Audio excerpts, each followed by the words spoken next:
Une interview avec Claude Maréchal. Bonjour Claude. Bonjour. Comment vas-tu? Ça va bien, ça va bien. Donc on se tutoie, des vieux amis qui se Bien sûr, rencontrent. bien sûr. Claude, nous sommes ici aujourd'hui. Je suis très honoré d'avoir été choisi par le CTY, le Centre de transmission du yoga, puisqu'ils fêtent leur 50e anniversaire aujourd'hui. Et ah ben oui, et puis parce que vous ne pouvez pas encore être à deux endroits en même temps, nous voilà sur un écran. Malgré le yoga, je peux pas être à deux endroits différents en même temps. Il n'y a pas de problème. Et voilà.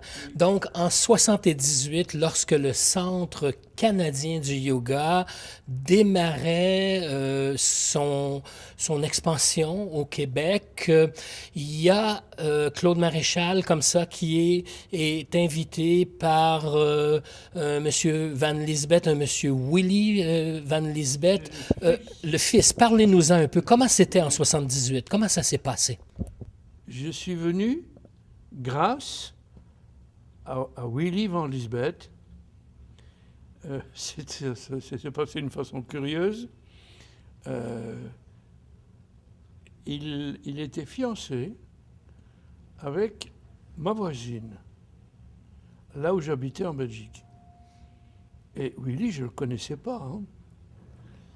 Et un jour, il y avait des inondations, c'était le long d'une rivière, il y avait des inondations, et je suis sorti de la maison, j'avais posé ma voiture un peu plus haut, Au cas où. oui, et elle était protégée, je devais aller chercher ma voiture, mais pour aller jusqu'à ma voiture, je devais sortir de chez moi, et il y avait beaucoup trop d'eau. Je ne pouvais pas sortir, j'allais être... j'allais devoir sortir en nageant. Je suis sorti pour aller donner mes cours de yoga. Et j'ai vu, et je me suis dit, bon, ben, je vais pas pouvoir sortir. C'est foutu. Et j'ai vu un monsieur, un jeune homme, dans une barque, qui se promenait et qui m'a offert gentiment de m'embarquer dans sa barque et d'aller me poser un peu plus loin où je pouvais trouver ma voiture. Et là, on a fait connaissance dans la barque, dans les inondations. Et il m'a posé la question comme ça, mais Vous faites quoi dans la vie? ouais, ouais, c'est ça. Ben, je lui dis, je vais travailler. Qu'est-ce que vous faites comme boulot? Il me demande. Je dis, j'enseigne le yoga. Il me regarde, stupéfait. Il dit, mais moi aussi. Ah. Et c'est là qu'il m'a dit qu'il était le fils d'André. André Van Lisbeth, qui est un des grands pionniers du yoga, je vais dire, en Occident. Il a été un des premiers à...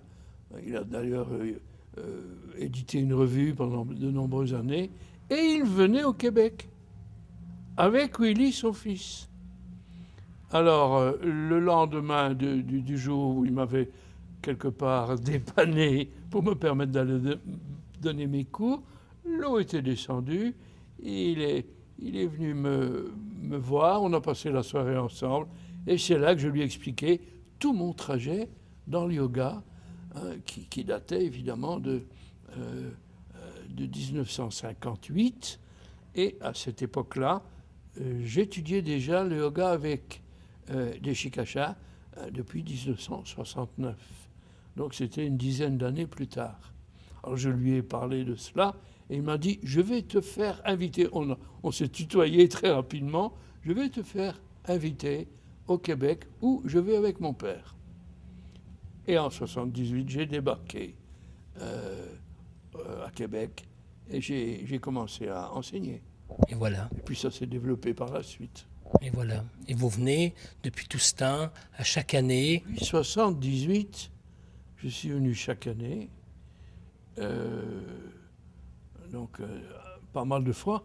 Vous faisiez la navette entre le Québec et aussi Madras. Pouvez-vous nous en parler un Ah peu? oui, oui, oui. Pendant certains moments, j'habite la Belgique. Alors j'allais chaque année à Madras, passer 2 mois. Et chaque année, je venais ici, pas 2 mois, mais pas, hein, 2 semaines ou 3 semaines pour enseigner. Et si on combinait ensemble le nombre de semaines que vous avez étudié auprès de Desikachar et de son père, naturellement, Krishnamacharya, ça équivaut à combien de temps d'études que vous avez transmis, que vous avez rapporté ici au Québec?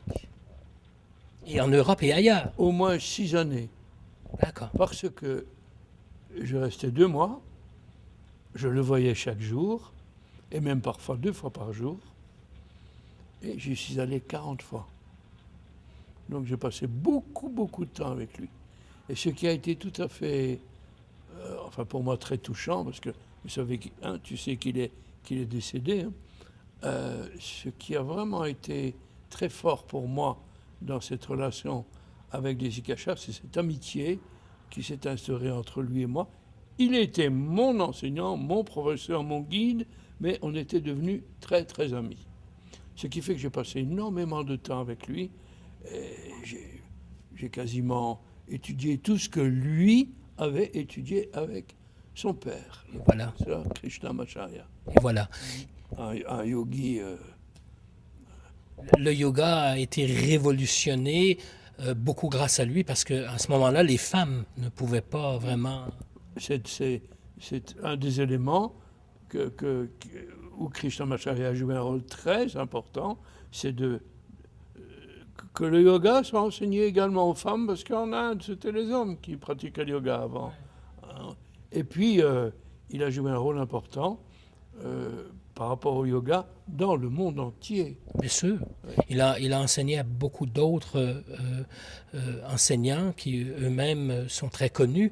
Claude Maréchal, pour le Centre de transmission du yoga, la différence ou l'évolution de la transmission du yoga pour Desikachar, pour Krishnamacharya, c'était important, ce rapport entre professeurs et élèves, les cours de groupe. Pouvez-vous nous en parler un peu? Oui, c'est un sujet délicat et intéressant.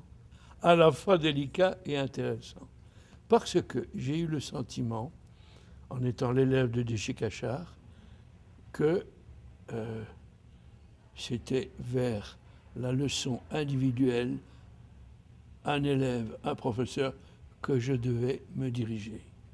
Parce que j'ai reçu un enseignement de lui directement et que je me suis rendu compte, et d'ailleurs on en parlait souvent, que le yoga, on devait l'adapter à la personne.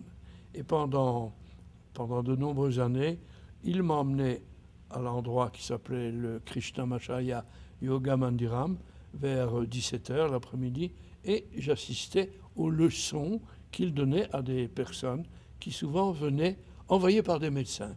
Alors il ne donnait pas nécessairement lui-même toute une leçon, mais il posait des questions à ces personnes, et puis il donnait un programme qu'un de ses élèves de Desikachar allait donner à cette personne.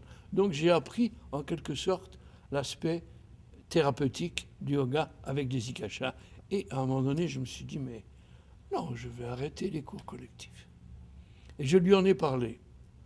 Et il m'a dit, non, continuez toujours à donner des cours collectifs et à former des enseignants qui vont enseigner collectivement. Parce que c'est comme ça que ça se fait chez vous, premièrement, en Occident. Et deuxièmement, et il avait tout à fait raison, et c'est vrai, nous le savons, nous les enseignants de yoga, quand nous menons un groupe et que tout le groupe est bien installé dans la salle et qu'ils suivent les indications que nous donnons, il y a comme une ambiance qui est comme une méditation collective. Et ça, c'est important. Et ça, c'est une des valeurs du yoga en Occident. Ce sont ces méditations collectives qui sont réalisées par des groupes qui peuvent être de 5 ou 6 personnes, mais ça peut être 30 ou 40 personnes ou davantage. Et si chaque pratiquant est bien concentré sur sa respiration, sur les gestes et sur les sensations ressenties à l'intérieur du corps, il n'y a pas d'autre mot. C'est une méditation collective. Donc il m'a encouragé à continuer à former des enseignants, à donner des cours collectifs et puis à instaurer l'enseignement individuel et l'aspect plus pointu et thérapeutique du yoga. parce qu'on peut vraiment soigner avec le yoga d'une façon vraiment très efficace. Merci. Oui. Un souhait, le temps passe tellement rapidement. Claude Maréchal, le Centre de transmission du yoga célèbre aujourd'hui son 50e anniversaire et ils insistaient pour que vous soyez présents à cette célébration, même si physiquement vous n'êtes pas.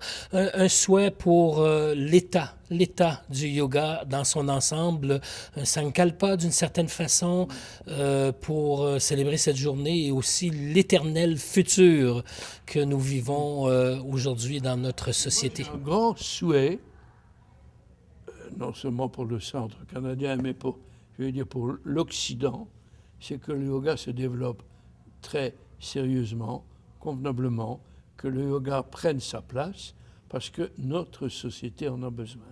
Et je crois que le travail des enseignants de yoga au Québec est un travail qui se fait très très bien.